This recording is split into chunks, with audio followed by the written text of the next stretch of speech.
Assalamualaikum Assalamualaikum warahmatullahi warahmatullahi wabarakatuh. wabarakatuh. Perkenalkan, kami dari kelompok 4 dari mata kuliah pemrograman berorientasi objek praktikum. Di sini kami beranggotakan saya sendiri, Muhammad Hafiz Auliansyah. Dan saya Haidar Ali Osman Babsalah. Serta saya Panji Yuda Fadila. Di sini kami akan mempresentasikan hasil pengerjaan kami terhadap aplikasi yang telah kami buat.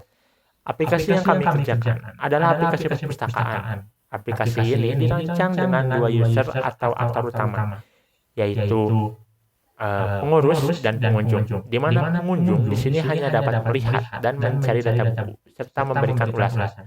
Sedangkan pengurus dapat menambahkan, mengedit, dan menghapus data buku maupun data member. Pengurus juga dapat melihat data ulasan yang telah dimasukkan oleh pengunjung. Selain itu, pengurus juga dapat membuat peminjaman baru serta mengeditnya. Peminjaman ini dilakukan ketika adanya pengunjung yang ingin meminjam buku. Maka pengunjung akan menyerahkan buku ke pengurus untuk didata terlebih dahulu sebelum dipinjam. Pengurus pun dapat membuat denda atas peminjaman yang berlangsung dengan alasan seperti buku yang hilang, buku yang rusak, atau keterlambatan pengembalian. Di sini saya sendiri berkontribusi dalam pembuatan CRUD untuk data buku, ekspor PDF untuk data buku, member, dan data pinjaman. Saya juga berkontribusi dalam membuat YAJL data table, queue untuk pengiriman email peringatan peminjaman, queue untuk pengunduhan semua QR code buku, dan pembuatan tampilan sisi pengunjung. Oke, untuk kontribusi saya sendiri, saya mengerjakan rekap peminjaman, rekap denda, lalu ada CRUD untuk peminjaman, queue untuk welcome di mana setelah register maka akan mengirimkan pesan berupa selamat datang untuk aplikasi kepada user baru, dan juga CRUD untuk member. Dan kontribusi saya ada membuat activity log dan error log, lalu saya membuat CRUD untuk denda, saya juga membuat CRUD untuk ulasan. Baik, selanjutnya mari kita lanjut ke alur aplikasi. Mungkin sebelum kita lanjut ke alur aplikasi, kita perlu menjalankan feeder data utamanya.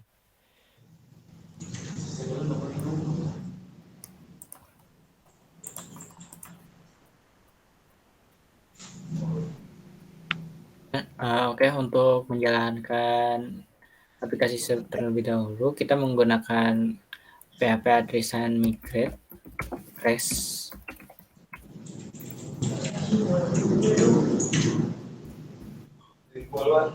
spasi strip sheet, dimana ini itu untuk menjalankan migration dan juga seeder. Dimana untuk datanya sendiri, untuk data masternya yaitu data buku, data member, dan juga data ulasan, terdapat 2000 data, dimana untuk bukunya sendiri memang cenderung lama untuk proses seedernya itu karena sekaligus untuk menggenerate dari QR code-nya itu sendiri, yang mana berjumlah 2000 juga.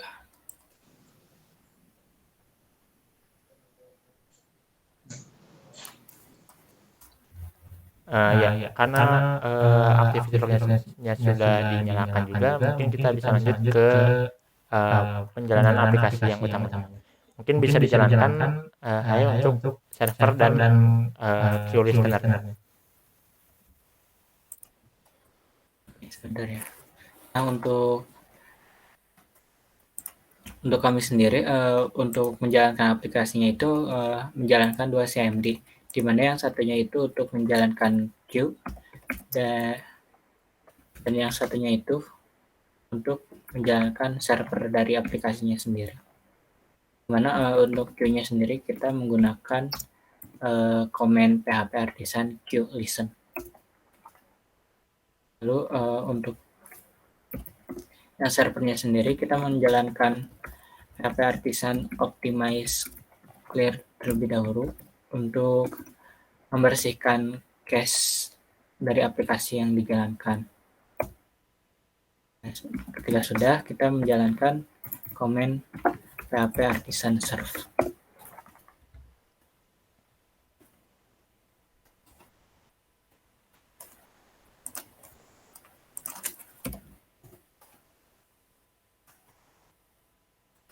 Nah, kita memasukkan terlebih dahulu untuk akun dan passwordnya, dimana karena kita sudah menggunakan seeder, akun dari pengurusnya sendiri untuk defaultnya itu ada admin@mail.com dan passwordnya itu 123456778. Nah, ini untuk halaman dashboardnya sendiri dari aplikasi yang kami buat. Baik, mungkin selanjutnya kita lanjutkan ke proses CRUD untuk data buku. Mungkin bisa dibuka menu data buku. Hai. Ya, di sini dapat dilihat sudah ada 2000 data buku. Mungkin bisa di-scroll di bawah. Pilih yang paling terakhir.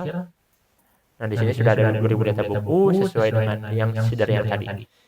Mungkin kita bisa tambahkan data buku yang baru. Nah, mungkin bisa ditambahkan nama bukunya sebagai buku T1. Deskripsinya kita strip aja. Genrenya horor. Bahasanya Indonesia. Jumlah halamannya 100. Status bukunya tersedia. Penulisnya Hafiz saja. Penerbitnya Polban. Letaknya di A1. Cover bukunya bisa dikosongkan saja. Nah, karena nanti cover bukunya ini dikosongkan, maka cover buku ini akan memiliki nilai default yang mana gambarnya itu sudah ada di server. Nah, mungkin di save aja. Nah, di sini masuk ke detail buku yang tadi telah tersimpan. Di sini detail bukunya sudah ada dan di sini sudah ada QR code-nya. Nah, di sini kita kembali aja ke tabel utama. Kemudian tabel utamanya juga sudah memakai Yajar Data Table. Di sini mungkin bisa kita tambahkan dua buku lagi.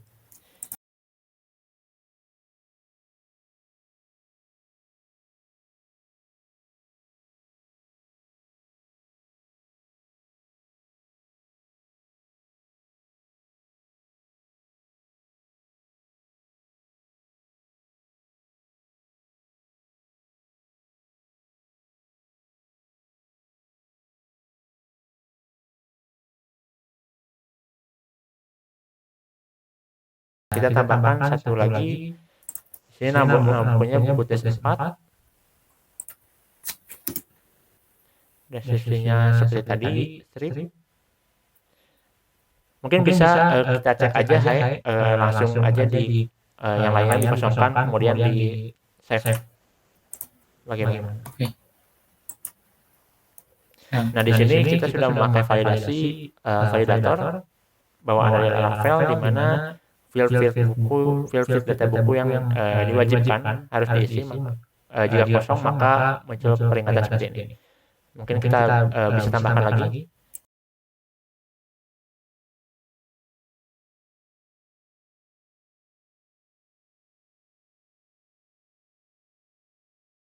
Coba tambahin cover buku.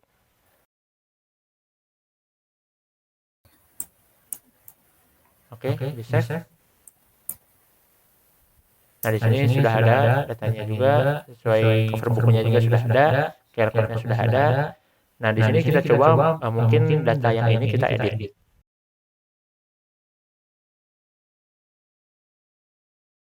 Sudah muncul. Edit. Kemudian kita ganti nama bukunya jadi buku judul 4. Deskripsinya kasih ini buku. Genrenya kita ganti jadi komedi. Bahasa Indonesia jumlah halaman bahasa tetap jumlah halaman 500. Di sini kita coba ganti statusnya jadi rusak. Penulisnya tetap, penerbit tetap, letak jadi D3. Kita ganti coba covernya. Jadi gambar baru.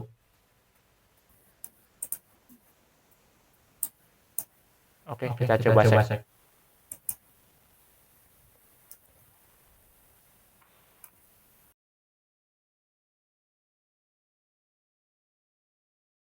Di sini sudah sesuai covernya juga. Di sini QR code-nya tapi tidak ke update karena QR code ini berdasarkan dengan ID bukunya. Mungkin bisa kembali.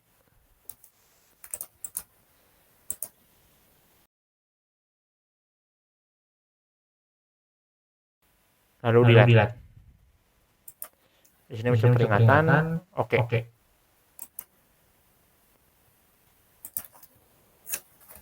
Oke, bukunya seharusnya sudah terhapus. Ya, ketika kita cari lagi maka not found tidak ada karena sudah terhapus. Ya, mungkin di sini kita langsung coba aja untuk ekspor data buku ini PDF. Nah, di sini sebelum ekspor itu ada beberapa filter seperti nama, bahasa, genre, status, penulis, penerbit, tak. Mungkin bisa dicoba penulisnya Hafiz. Kemudian langsung ekspor aja. Sebenarnya filter ini opsional, jadi bisa diisi bisa tidak. Nah, di sini ada 3 data, yaitu 3 data buku yang tadi kita masukkan. Mungkin bisa kembali ke web sebelumnya, halaman sebelumnya. Ya, mungkin sekian untuk CRUD di data buku. Nah, di sini selanjutnya saya akan menjelaskan tentang data member yang berisi tentang CRUD, di mana di sini juga telah mengimplementasikan queue. Nah, pertama-tama kita tambah member. Pertama-tama misalkan 1, 2, 3, 4, 5, 6, 7, 8, 9, 10, 11, 12, 13, 14, 15, 16. Untuk nama lengkapnya misalnya Haidar Ali. Dan status membernya aktif. Nomor teleponnya 0822 6257 5436. Dengan email address-nya yaitu dari akun sendiri.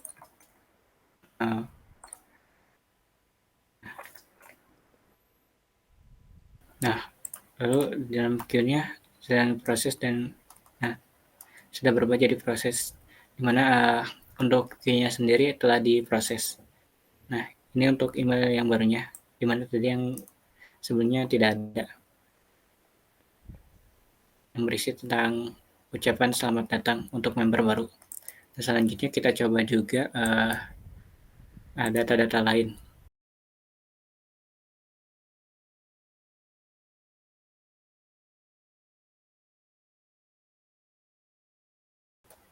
Lalu selanjutnya kita buat yang ketiga.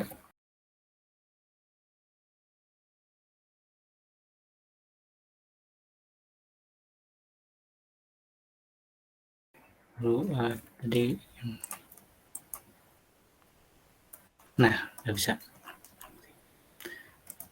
Nah, lalu kita ke edit, misalnya edit untuk ini, karena namanya diganti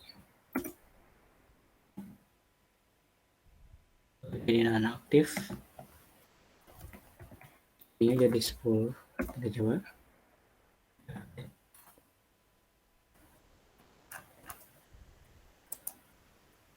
Nah, ini udah jadi ya Tabita. Nah, kita ke delete. untuk data yang Tabita tadi.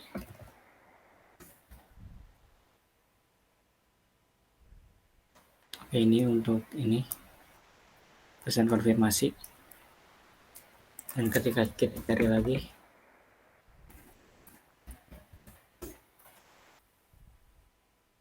tidak tampil. Ya mungkin bisa tambahin lagi Hai, untuk satu data lagi. Tambahin data member lagi satu lagi. Oke, Mungkin bisa langsung disimpan aja. Kalau kosong gimana? Oke, untuk kosong sendiri ya misalnya. Nah, Ya. validasinya itu berjalan. Oke, tambahin lagi aja. Satu lagi ya, satu data lagi.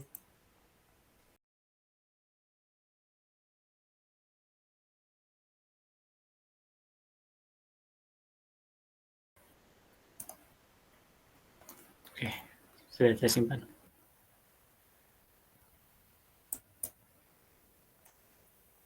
Oke. Mungkin bisa lanjut ke ekspor PDF.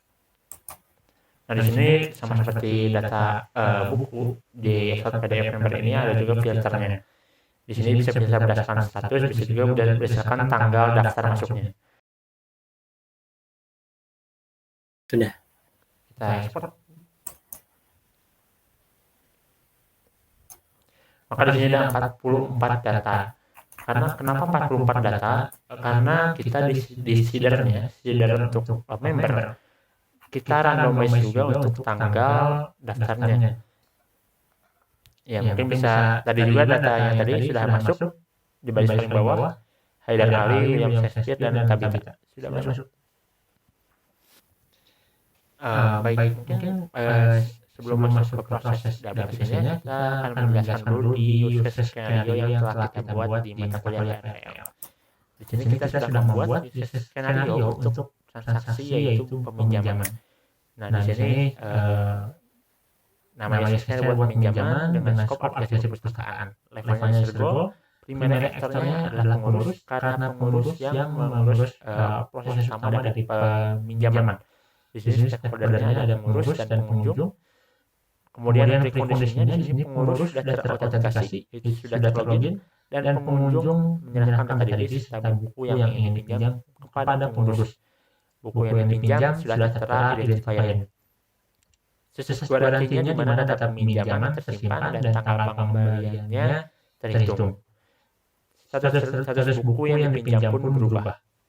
Ya, mungkin dari skenario-nya yang pertama pengurus membuat peminjaman baru. Kemudian pengurus menginputkan identifier pengunjung dan identifier buku serta lama peminjaman bukunya. Kemudian pengurus mengkonfirmasi data yang dimasukkan kepada pengunjung. Kemudian pengurus mengulang langkah 2 sampai 3 hingga pengunjung telah mengkonfirmasi kesesuaian datanya. Kemudian proses masuk ke proses sistem, di mana sistem melakukan pengecekan identifier pengunjung pada data member dan identifier buku. Kemudian sistem melakukan perhitungan tanggal pengembalian buku. Kemudian sistem mengubah status buku yang disimpan. Sistem menyimpan data peminjaman. Kemudian sistem menampilkan pesan berhasil dan tanggal pengembalian buku. Yang terakhir, pengurus menyerahkan buku dan memberitahu pengunjung tanggal pengembalian buku. Ekstensinya di mana di sini buku tidak memiliki identifier, maka peminjaman tidak dapat dilakukan. Kemudian ekstensi yang kedua dari proses 3A, di mana ketika identifier pengunjungnya tidak ditemukan pada data member.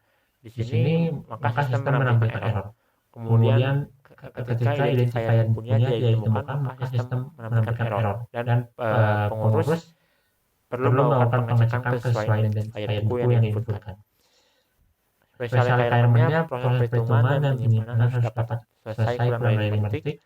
Teknologinya ada keyboard. Kemudian di sini tuh belum diganti sebenarnya buku menggunakan format QR code bukan barcode. Kemudian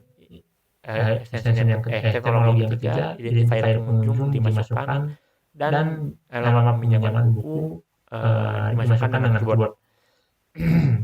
Kemudian frekuensinya. Oke, selanjutnya untuk transaksi peminjaman. Pertama-tama kita tambahkan. Lalu, nah di sini kami menggunakan QR code, di mana QR code-nya sendiri sudah saya pindahkan ke dalam handphone saya sendiri. Misalnya kan untuk ID-nya ini kosong. Ketika kita scan, nah ketika ada identifier sudah berubah menjadi hijau seperti itu, berarti scan-nya berhasil. Nah, untuk nick-nya sendiri kita gunakan nick yang sebelumnya ini, dengan peminjamannya misalkan hari peminjamannya cuma 1 hari. Nah, untuk nick dan nama statusnya udah sesuai ya, dan juga judul buku penulis dan lain-lainnya juga sudah sesuai dengan data yang ada. Nah, kita simpan. Nah, kita berhasil. Lalu kita tambahkan lagi dengan QR code lain.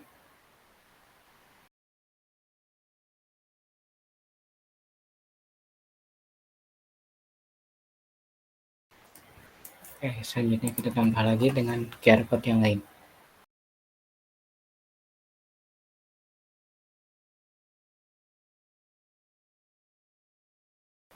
Nah, kita tambah lagi, dan sekarang kita coba untuk menggunakan ID.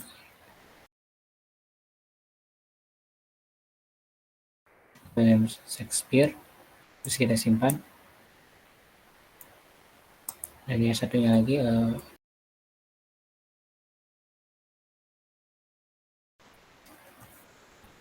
di sini juga kita dapat mengedit, misalkan ini, jadi sudah kembali.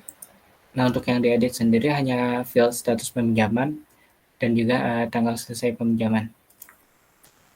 Sudah selesai. Dan untuk pinjaman sendiri juga bisa diganti.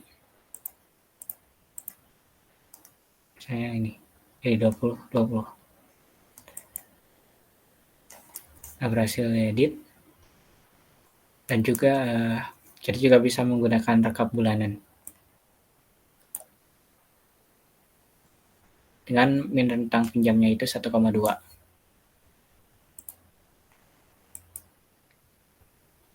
Oke, selanjutnya Oke, mungkin bisa dijelaskan oleh rekan saya yang lain.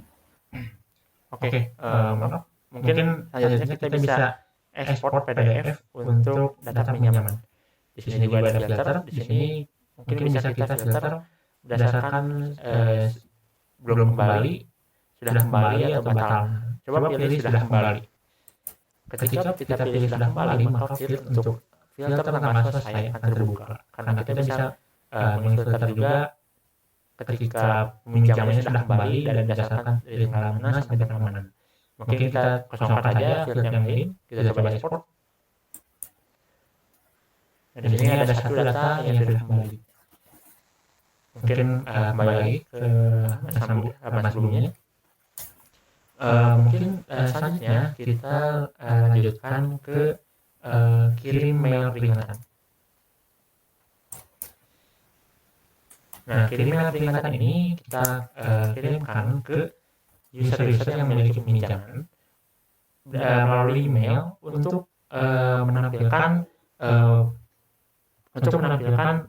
buku-buku apa saja yang mereka pinjam. Kita kirim. Oke. Setelah pengiriman dikirimkan, maka akan masuk ke queue untuk pengiriman email. Nah, di sini sudah proses, maka sudah terkirim untuk semua usernya. Nah, di sini ada list buku yang dipinjamnya. Di sini ada 3 buku yang dipinjam dengan sisa harinya, lengkap dengan sisa harinya dan status pinjamannya untuk user yang tidak ahli. Kemudian untuk user yang lain sudah ada juga data buku yang belum dikembalikannya. Untuk user satu lagi juga sudah ada. Yuk, untuk selanjutnya ini akan didemonstrasikan untuk yang data denda. boleh dicoba dipilih opsinya di data denda. Nah, di sini ada form pengisian buat data denda. Di form itu ada peminjaman itu berupa ID peminjamannya. Keterangan tuh isinya ada merusak buku, menghilangkan buku, sama telat pengembalian. Lalu di bawahnya ada nominal. Buat sekarang coba dulu yang merusak buku. Coba tidak diisikin dulu. Nah, di sini saya sudah membuat validasinya. Di situ tuh field nominal dibuatnya required. Nah, sekarang coba di nominalnya diisi huruf apa aja, bebas. A, nominal. Udah bisa. Udah ditekan F. Sudah tidak bisa. Sudah termasuk. Nah, di situ juga udah bikin sanitasinya juga. Nah, isi nominalnya 10.000. Coba di save. Nah, di situ data denda sudah dimasukin. Di sini default statusnya udah langsung belum lunas. Dan kalau langsung dibuka data bukunya,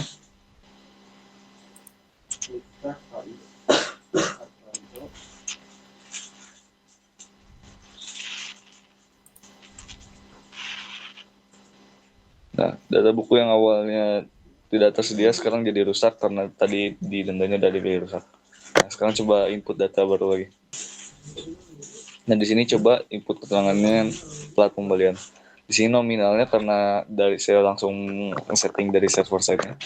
Di isinya tuh per hari dendanya 2.000 kalau nggak salah. Coba langsung di save. Nah, di sini akan muncul error, dia tuh nggak akan bisa karena si peminjamannya kan baru dilakukan hari ini. Coba buka lagi di data peminjaman. Nah, karena dia masih belum telat pengembaliannya, maka dia nggak bisa dibikin telat denda karena telat pengembalian. Nah, buat ngetes ini coba dibuka di PG admin.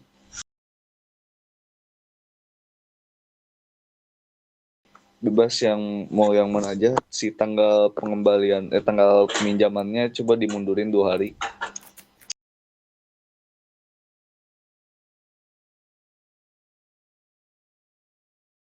Yang itu coba bikin dendanya kurang. Nah, sekarang buat yang keterangan telat denda pengembalian. Nah, sekarang udah bisa. Dan dia ada telat pengembalian. Dia 2 hari 3.655. Kenapa dia bikin gak genap-genap banget? Soalnya dia dihitungnya benar-benar sampai ke detik-detiknya juga dihitung buat nominalnya.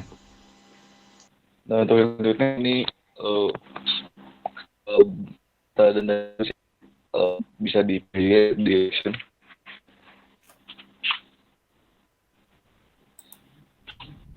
Nah, di sini ada formulitan lebih mirip. Nominalnya mungkin bisa diganti jadi 5.000.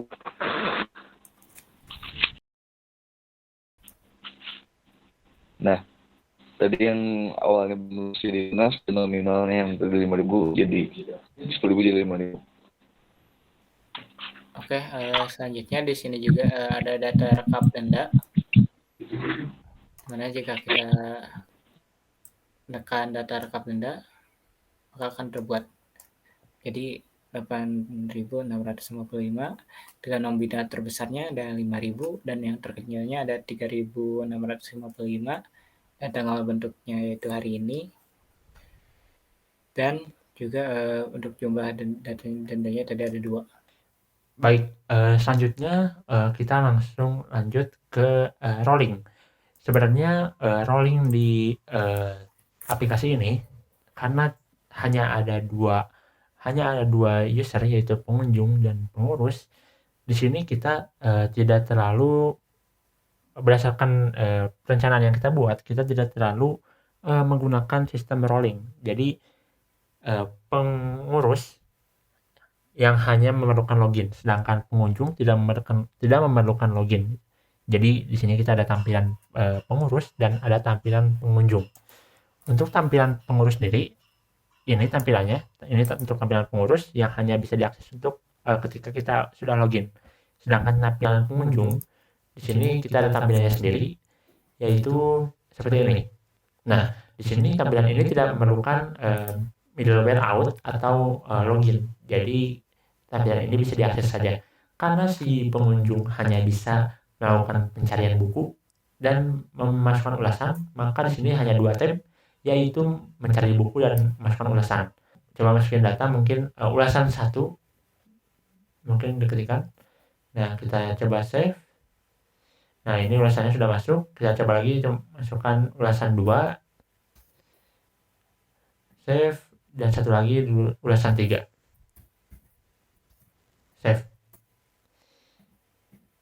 Ya, karena ulasan ini hanya bisa dilihat oleh pengurus, maka kita balik lagi ke tampilan pengurus. Di sini kita buka tab untuk ulasan.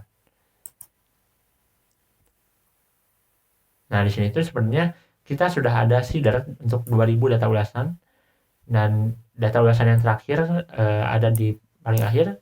Mungkin bisa dilihat, atau dicari aja ulasan 1, ulasan 2, dan ulasan 3 sudah masuk ke data ulasan. Tadi itu udah ada yang kelewat. Jadi kita tuh ada 3 queue yang diimplementasikan kita di dalam aplikasi ini. Yang pertama tadi ketika queue untuk registrasi member, maka mengirimkan email. Yang kedua queue untuk mengirimkan email peringatan buku-buku yang dipinjam.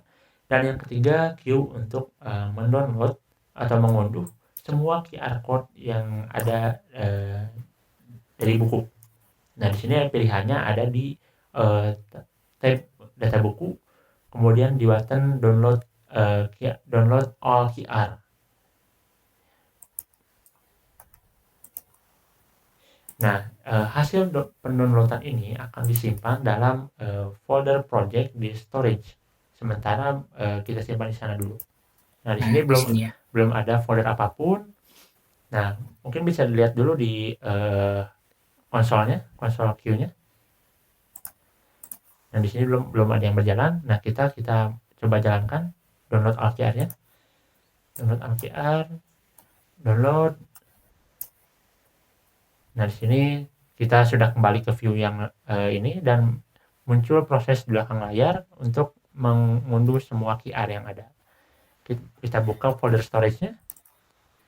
Nah, di sini sudah muncul QR code untuk 2000 data buku, tapi di sini masih dalam proses. Jadi akan bertambah seiring waktu. Dapat dilihat dari scroll bar yang terus naik, gitu. Karena data bukunya di sini PDF-nya masih tetap bertambah. Mungkin bisa di-scroll sampai bawah lagi. Nah, di sini sudah sampai 900 data buku. 60. Di sini sudah 1000 data buku.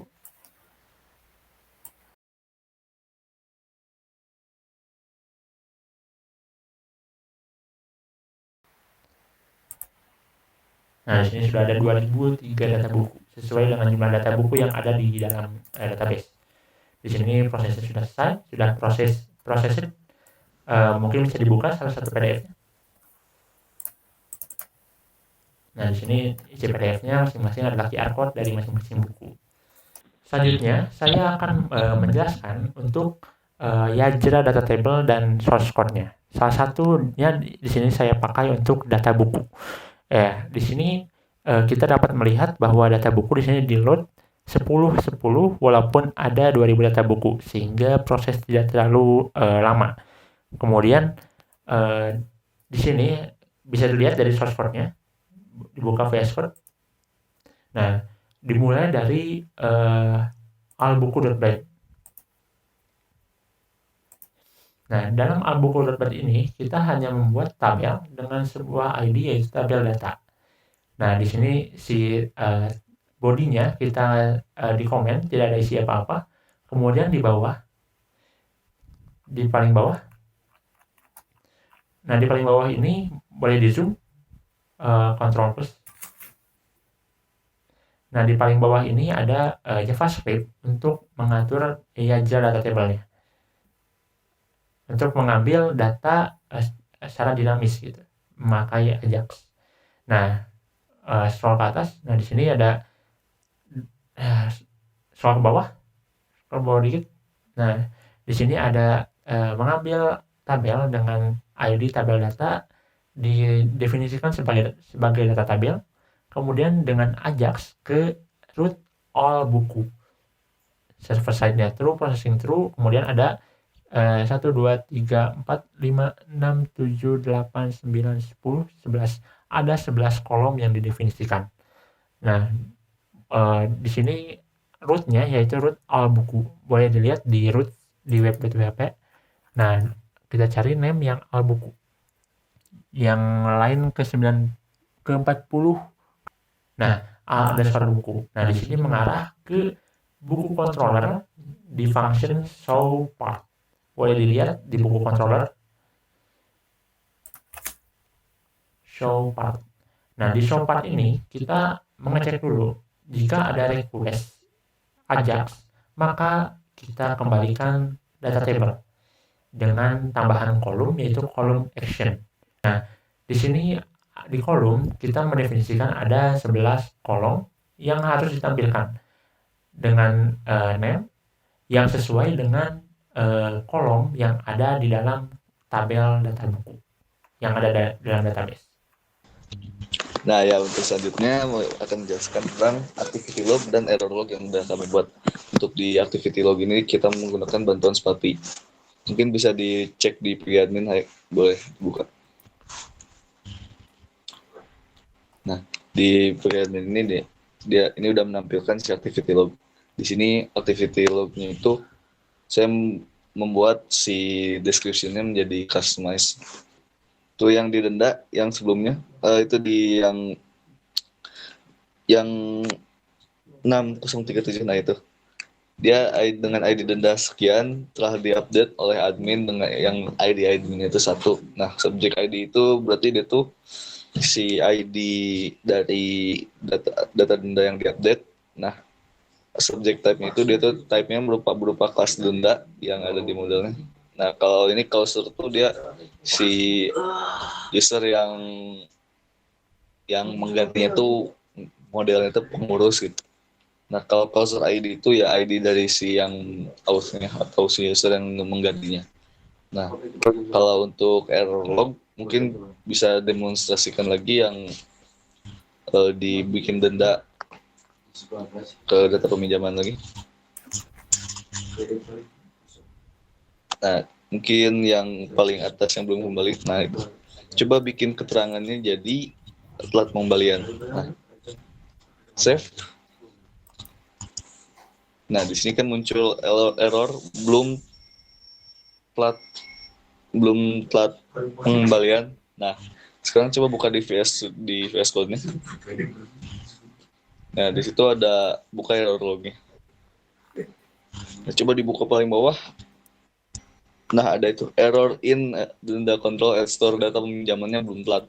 Di sini saya bikin nge-assert log error ketika misalnya di denda controllernya ada telat pengembalian yang belum ini, saya masukin log error karena dia masih hitung error gitu.